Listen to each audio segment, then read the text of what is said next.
Hello ಗೆಳೆಯರೆ, welcome to SSP Kannada channel. ಈ ಒಂದು ವಿಡಿಯೋದಲ್ಲಿ ಸ್ವಾತಂತ್ರ್ಯ ದಿನಾಚರಣೆಯ ಆಸಕ್ತಿ ಕನ್ನಡ ಭಾಷಣ ನೋಡ್ತಾ ಇದೀವಿ.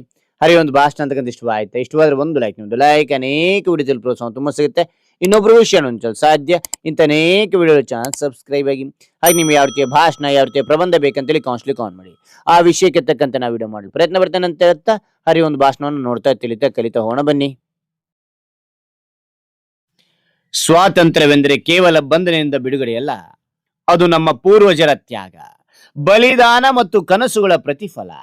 ಆ ಸ್ವಾತಂತ್ರ್ಯವನ್ನು ಉಳಿಸುವ ಜವಾಬ್ದಾರಿ ಇಂದು ನಮ್ಮೆಲ್ಲರ ಮೇಲಿದೆ ಎನ್ನುವ ಸಾಲುಗಳನ್ನು ಪ್ರಥಮವಾಗಿ ಸ್ಮರಿಸಿಕೊಂಡು, ಗೌರವಾನ್ವಿತ ಅಧ್ಯಕ್ಷರೇ, ಮುಖ್ಯ ಅತಿಥಿಗಳೇ, ಶಿಕ್ಷಕ ವೃಂದದವರೇ, ಪೋಷಕರ ಹಾಗೂ ನನ್ನ ಪ್ರೀತಿಯ ವಿದ್ಯಾರ್ಥಿಗಳೇ, ಎಲ್ಲರಿಗೂ ಸ್ವಾತಂತ್ರ್ಯ ದಿನಾಚರಣೆಯ ಶುಭಾಶಯಗಳು.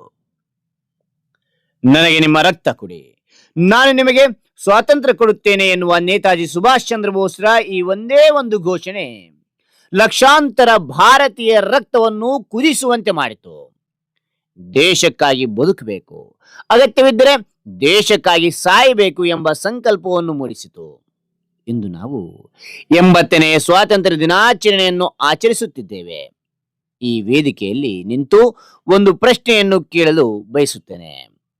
ನಾವು ಇಂದು ಸ್ವತಂತ್ರವಾಗಿ ಉಸಿರಾಡುತ್ತಿರುವ ಈ ಗಾಳಿ ಯಾರ ಕೊಡುಗೆ? ನಾವು ಹೆಮ್ಮೆಯಿಂದ ಆರಿಸುತ್ತಿರುವ ಈ ತ್ರಿವರ್ಣ ಧ್ವಜ ಯಾರ ತ್ಯಾಗದ ಫಲ? ನಾವು ಅನುಭವಿಸುತ್ತಿರುವ ಈ ಸ್ವಾತಂತ್ರ್ಯ ಯಾರ ಬಲಿದಾನದ ಫಲ? ಇದಕ್ಕೆಲ್ಲ ಒಂದೇ ಉತ್ತರ: ಭಗತ್ ಸಿಂಗ್ ಅವರ ಧೈರ್ಯ, ನೇತಾಜಿ ಸುಭಾಷ್ ಚಂದ್ರ ಬೋಸ್ ಅವರ ಹೋರಾಟ, ಮಹಾತ್ಮ ಗಾಂಧೀಜಿಯವರ ಅಹಿಂಸೆ, ರಾಣಿ ಲಕ್ಷ್ಮೀಬಾಯಿ ಅವರ ಶೌರ್ಯ, ಚಂದ್ರಶೇಖರ್ ಆಜಾದ್ ಅವರ ಆತ್ಮತ್ಯಾಗ ಮತ್ತು ಲಕ್ಷಾಂತರ ಹೆಸರಿಲ್ಲದ ವೀರರ ರಕ್ತದ ಫಲವೇ ನಮ್ಮ ಸ್ವಾತಂತ್ರ್ಯ.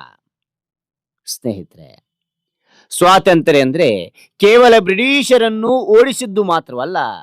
ಸ್ವಾತಂತ್ರ್ಯ ಎಂದರೆ ಜವಾಬ್ದಾರಿ, ಸ್ವಾತಂತ್ರ್ಯ ಎಂದರೆ ದೇಶ ಪ್ರೇಮ, ಸ್ವಾತಂತ್ರ್ಯ ಎಂದರೆ ಪ್ರಾಮಾಣಿಕತೆ, ಸ್ವಾತಂತ್ರ್ಯ ಎಂದರೆ ನಮ್ಮ ದೇಶ ಗೌರವವನ್ನು ಕಾಪಾಡುವುದು. ನಮ್ಮ ಯೋಧರು ಗಡಿಯಲ್ಲಿ ರಾತ್ರಿ ಹಗಲು ನಮ್ಮನ್ನು ರಕ್ಷಿಸುತ್ತಿದ್ದಾರೆ. ರೈತರು ಅನ್ನ ಬೆಳೆಯುತ್ತಿದ್ದಾರೆ, ವಿಜ್ಞಾನಿಗಳು ಹೊಸ ಆವಿಷ್ಕಾರಗಳನ್ನು ಮಾಡುತ್ತಿದ್ದಾರೆ, ಶಿಕ್ಷಕರು ಉತ್ತಮ ನಾಗರಿಕರನ್ನು ರೂಪಿಸುತ್ತಿದ್ದಾರೆ. ಹಾಗಾದ್ರೆ ನಮ್ಮ ಕರ್ತವ್ಯ ಏನು?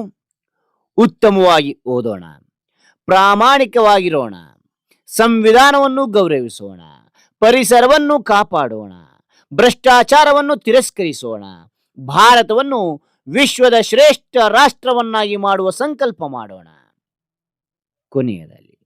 ಕೊನೆಯದಾಗಿ ಹೇಳುವುದಾದರೆ, ಎಲ್ಲರೂ ನನ್ನೊಂದಿಗೆ ಜೋರಾಗಿ ಹೇಳಿ: ಭಾರತ ಮಾತೆಗೆ ಜಯವಾಗಲಿ, ಭಾರತ ಮಾತೆಗೆ ಜಯವಾಗಲಿ, ವಂದೇ ಮಾತರಂ, ಜೈ ಹಿಂದ್, ಜೈ ಭಾರತ್. ಹಾಗಾದ್ರೆ ಈ ಒಂದು ಭಾಷಣ ಅಂತಕ್ಕಂಥ ಇಷ್ಟವಾದ್ರೆ ಒಂದು ಲೈಕ್ ಅನೇಕ ವಿಡಿಯೋದಲ್ಲಿ ಪ್ರೋತ್ಸಾಹ ತುಂಬ ಸಿಗುತ್ತೆ. ಇನ್ನೊಬ್ರಿಗೆ ವಿಷಯ ಹಂಚಲು ಸಾಧ್ಯ. ಇಂಥ ಅನೇಕ ವಿಡಿಯೋ ಚಾನಲ್ ಸಬ್ಸ್ಕ್ರೈಬ್ ಆಗಿ. ಮತ್ತೊಂದು ಹೊಸ ವಿಷಯದೊಂದಿಗೆ ಮತ್ತೊಂದು ಹೊಸ ವಿಡಿಯೋದಿಂದ ಭೇಟಿ ಆಗ್ತೇನೆ. Thank you for watching. Bye ಮಕ್ಕಳೇ.